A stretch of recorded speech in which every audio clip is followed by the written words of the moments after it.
Hai, Assalamualaikum warahmatullahi wabarakatuh dan salam sejahtera. Ini merupakan satu segmen khas daripada Ragbi.MY di mana kita panggil Take 5 at Ragbi.MY. Dan saya bersama dengan Rod dan juga seorang tetamu istimewa yang kita bawakan khas untuk anda. Pastinya ramai yang tak tahu kisah ini ataupun ramai yang tak tahu berita ni.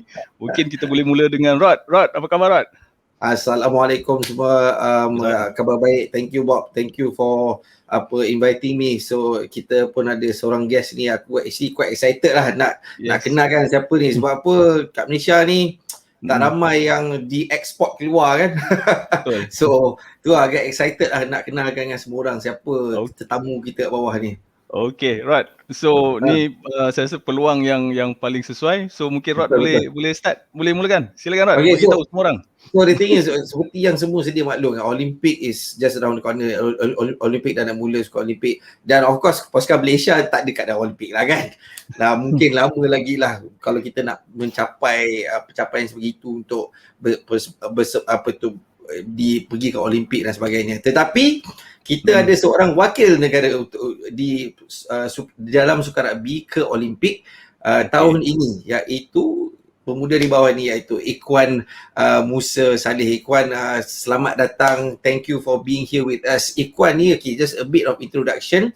So Ikhwan adalah Head Analyst untuk pasukan China Women's Team ke sukan rugby Olympics di Tokyo nanti. So I think aku sebenarnya bersyukur lah sebagai seorang peminat rugby di Malaysia. Kita adalah seorang wakil. Kalau tak ada tim, ada seorang wakil Malaysia lah untuk pergi ke sukan Olimpik. Dan untuk experience, dan mungkin daripada experience yang beliau hadapi tu, beliau lalui itu, boleh bawa balik ke Malaysia dan juga berkongsi experience dan juga pengalaman yang dia alami kepada peminat-peminat rugby Malaysia. So probably Ikhwan, I've given a little bit introduction of you.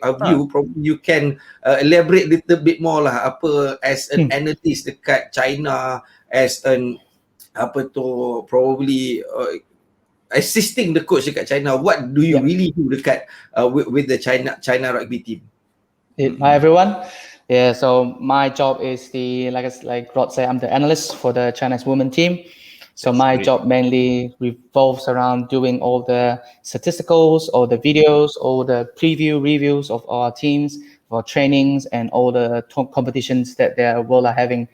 The main thing is just to give us an extra edge, a better understanding of ourselves and better understanding of the opposition. So knowing how they play, maybe finding some trends, finding ways to beat them. And then I think that's kind of the biggest thing that I do here. Yeah. Wow, that's great, man. Yeah. That is super great and super awesome, Ikhwan. And thank you for being with us and share your experience with the whole Malaysian rugby fraternity. Well, Rod, mungkin boleh Rod cerita sikit macam mana Rod boleh kenal dengan Ikhwan ni? So basically, Ikhwan punya coach dekat Miri last time, who is now in New Zealand, yang kenalkan Ikhwan dengan saya lah. Masa tu back in 2019. Dia buat WhatsApp group, lepas tu dia masuk kat Ikhwan sekali, dia kenalkan siapa Ikhwan, and then from there we became friends via WhatsApp. Actually this is the first time talking face to face via video dengan Ikhwan. So this is quite cool lah, at least we get to know each other a bit more lah. And the thing about Ikhwan, why he was in New Zealand, dia pergi belajar dekat New Zealand. He went to take his bachelor's degree, pergi ambil masters dekat New Zealand, all in sports science if I'm not mistaken. Then after that internship dengan Crusaders Academy. Crusaders Academy bukan Cak Ayam Academy, Crusaders Academy. So learn from the best then after that probably opportunity open for Ikhwan tu. Actually I'm quite interested. Aku actually quite interested lah Bob, nak tahu from there macam mana boleh dapat all this opportunity pergi China lah, sebab apa, kat China ada 1 bilion penduduk, dia pilih seorang rakyat Malaysia ni. So macam mana tu kan, probably Ikhwan, you can share with us lah your journey to where you are now. I think I'm just blessed lah. The biggest thing is, number one, is blessed that I can study in New Zealand. My parents can afford to send me overseas to do my masters, to do my bachelor's. So that was the number one thing. And then also second thing is working in having a friend in Academy, and then getting me in there to do internship, and then they trusting me to work them work there as well as the academy later on. So I did work in the academy for a year. And then I think the biggest thing for sport, it's all about connection, and then somehow linked to the head coach here, Ewan, who I contacted him while I was in Malaysia. And then this thing is just our mindset, our mentality of how we look at sport. We really click. And then he trusts me. And also I think the biggest thing is I speak Chinese. So he think this give me an edge. Yeah. So I'm half Chinese, half Malay as well. So that's why it gives me, And you went to a Chinese school as well, right? In Malaysia? Yeah, in so I Miri? went to Chinese school. Yeah, I went to a Chinese school in Miri until I was 14, so Form 2. And then we had to go overseas with my dad because he works in Qatar and then everything. And then that goes on my journey. And then that's when also when I picked up rugby was in Qatar. And then from then on, just love the sport. And then that's led me here today, which is really, really blessed. Yeah. That's cool, man. And Rod told me that you have been doing some kind of analyst in Crusaders Academy. I mean, can you tell more about it, Ikhwan? Tell us more about it. Definitely. So while I was in academy, the main thing that I was assisting is just besides being an analyst. So I was the analyst for the Canterbury under-19 team. So the one we won Jock Hops. It's a national tournament. We won that tournament in 2019.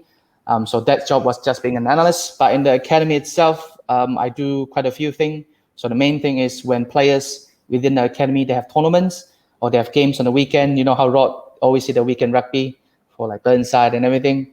So we film those games, we get the footage, and then I put them down. So players on the Sundays or Monday when they come to the academy, I've already coded. What we say coded is we cut the clips of each players. So all the performance, they can do reviews.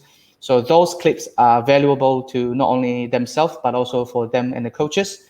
All the players are required to do a one-on-one. So the coach will have a paper, be like, how do you do on the weekend? And then they'll be going back, did this well, I didn't do this well. It's like, why didn't you do this well? We'll bring up the clip. So we look at the clip. So you go back to, is this a decision-making issue? Is this a technique issue? Or is this you not understanding the game plan? So what is the issue? So that's where my part is, being able to give the players another form of feedback. Because once you finish a rugby game, if you're not concussed, you also forget 90% of the stuff, right? Yeah. So that's also one of the other thing I do. And the last one is probably I also help out with scouting. So looking at talents around New Zealand, that was also one big thing that I was helping out as well. So scouting, looking at the difference between, let's say, you, Rod, and Bob. Figure out what's the difference between you guys. Both halfback. Let's see what are the stats. Macam ni lah. Yeah. I run faster than Rod, of course. Run faster than Rod. Yeah. But the biggest, I think, the main thing for an analyst is we objectify a subjective measurement. So let's say Rod is a good player. Why? And then that's where my part come in, because his passing, his tackling, his ball carry, kicking, etc. That's what we do. So any of the players that you scouted before in New Zealand became probably at least a Super Rugby contracted player? Who I not really scouting. I didn't scout him in that sense, but I did do my first few individual analysis stuff on him. So I think the main one is in the Crusaders, the youngsters, Tamaiti Williams. Right. So he's the big prop. Yeah. So that one, he was one of the few players that I did early on. And another one is Shea Fihaki, also these two. And right now they're in Crusaders. And then Tamaiti Williams is also in the Miri All Blacks. Which is very it's really awesome to see that. Like you see them from school, academy, and then now become professionals. And then that's just it's a feeling that you only get it as as a fellow coach. And also I get it as an analyst. Yeah. Rod, is your passport still valid, Rod? I'm still valid. Still okay. I don't need to renew. Yes, Rod, please. You were asking something. I'm saying the thing about your job is I think you have one of the coolest jobs. The thing about Malaysians, a lot of Malaysians are not exposed to this kind of setup probably. Because if you talk about the terms analyst, then in rugby in Malaysia it is still pretty much unknown. Probably a few teams practicing it. Teams like Borneo Eagles, probably like Cobra, Chris Conley and whatnot, and some other teams. I'm not sure what they are, but using the whole protocol of analysis, sports codes and whatnot. So only a few teams are using it. So and I want to emphasize this thing can bring you places, but of course you need the proper connections and the proper probably I guess education as well. How do you think that your education and your background at probably the Crusaders Academy is different than someone who is learning the same thing in Malaysia? I think I think the biggest one is analysis happens everywhere. You can do it on a paper, you can do it on a computer, but I think the biggest one that gave me a bit of edge is I don't know. The first thing is as soon as you sign up uni, you get the choice of doing SNC or sports science, or so the main two one is strength and conditioning coaches. But I think for me, I'm lucky and unlucky because I've never been really a fitness freak. So I've always been chubby, been a bit slower, but I always think like, what can I do to beat you, kind of thing. And then with that, also that's when my interest came in. For my second year, you pick what major do you want to do in. So I picked like performance analysis seems like something that's exciting, and then that's when I got into it. So the first the two lectures that I had was actually really good. My first lecture was Joe. Then this lecturer is actually teaching me like what an analyst supposed to look like, what it's supposed to do, and then just give a better picture.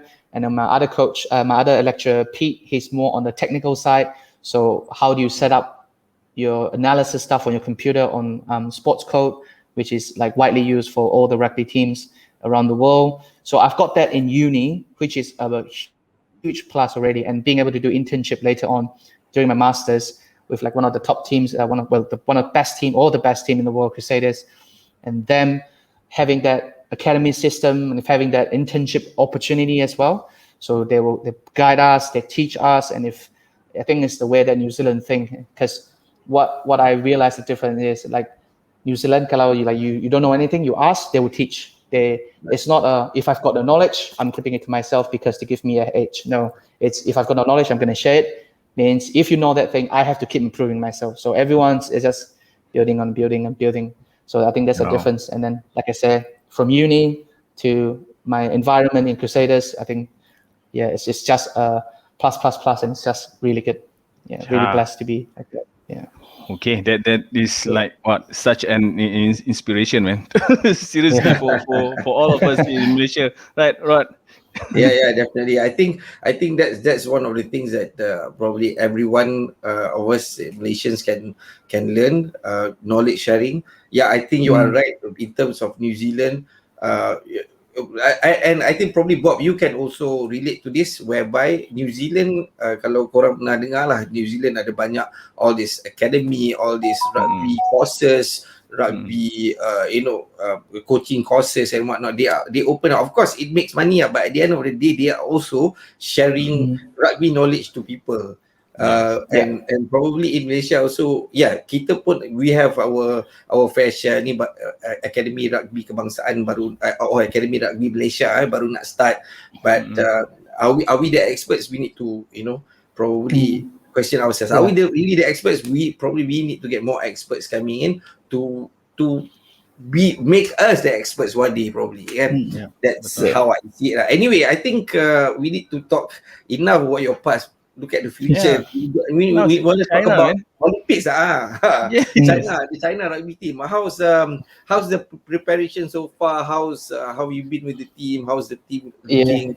Team chances? So I've only been with the team since so I arrived in China 29, but I've been in quarantine during that time for 3 weeks, and I joined the team since February. But I think it's really impressive. So the system here, we've got a really good coaching group. So like the head coach led by Ewan McIntosh, and then we've got a good academy team, good SNC team, good physios, and it's just a really good environment. And then everyone's just really passionate with what they do. I think that's the number one thing that keeps improving. Sorry to interrupt. How does it feel like to be in China, women's sevens to the Olympic, man? How does it feel like? I mean, It's different. I'll say it's different. I've always been in academy, which is mainly at the moment with just boys, with just guys in the team. But being here, like it's surreal being in China, that it's a country that's controlling so well with the COVID, and it's almost like nothing. Everyone's training. There's tournament outside. There's rugby tournaments that you can even watch. There was a tens a couple of months ago, an open tens.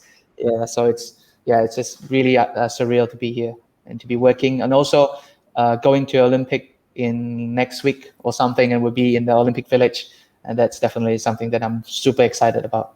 Even though it's a COVID protocol, but still super excited. Yeah. Well, what's your expectation at the Olympics? So what are you looking forward to? To be honest, I'm just really looking forward for our girls, our players. Really they've been training nonstop and really getting onto that field and playing against someone else besides themselves. Because since the whole COVID thing, that we haven't really actually sparred against anyone since last year, 2020 Hamilton series, and since then COVID has pretty much put the whole world to a halt. And then right now, the girls are just itching to go on the field and playing against someone else besides themselves. Yeah, so I'm like really excited on that, and I also want to see how much they have improved, and also to show them how much the girls has improved. And I think that's something that we can look forward to. And how's the girl are doing now for the Olympics, Ikhwan, the players? I mean, I think they're all in. Well, so the only experience that I had with the girls was from video footage, right? So I've only watched the games from 2019, early 2020s, and then from then on, I see how much they've improved, literally from just statistical numbers. So passing skills, catching skills, tackling skills. Of course, like with trainings and everything, ultimately it's going to improve. But then again, just being there and being able to showcase what you've gone through all this time, and that's something that I'm looking forward to. The spirit of Malaysia boleh, man. Sorry, Bob. What's your plans after the Olympics? I think I'm heading back home for a bit first. I'm going back to Malaysia for a little while, and then we'll see how the COVID situation, if there's any other opportunities that's coming up. So everything is still unknown post Olympic at the moment. Yeah. So I'm up for grab, just letting everyone know. Is there any specific medal target for China's women's team for the Olympic? Of course, like everyone's gonna aim for gold, but I wouldn't say a target, but definitely I think the girls can go really far. And the biggest thing is because it's sevens. It's only a 14 minutes game. Anything can happen. You can do a kickoff. You see teams getting upset, and you see so many things that's changing. And big teams beating small teams, or top teams losing to small tier team. That's the beauty of sevens, isn't it? So it's the constant, like I'll say, unpredictability, and everyone is in anybody's game. So you just gotta rock up, prepare yourself, and then give them that 14 minutes. So I think realistically, we're just looking for something. A medal would be awesome. Nice, man. And you'll be leaving for Tokyo next week, Tuesday? I'm heading next Tuesday to Tokyo, and then from then on, we're just gonna be in a village and everything, and then just get ourselves prepared, get ourselves ready, get used to the Tokyo weather. I heard it's really hot, which is quite similar to here. I think if Malaysians will be, this is every day. So Do you need to quarantine in Tokyo? I'm not sure about all the current procedures, but I don't think so. They have some other stuff, but I think most of the athletes are vaccinated, so we should be okay. But the management will definitely take care of us on what we need to do, or what we have to prepare to go to the village and Olympics. Cool. One last thing, do you know, probably after the Olympics, when you said just now you're coming back, the ARC is probably happening, if I'm not mistaken, in January. So if you want, I can recommend you to be the analyst for Malaysian team. Yeah, that's great, man. That's great.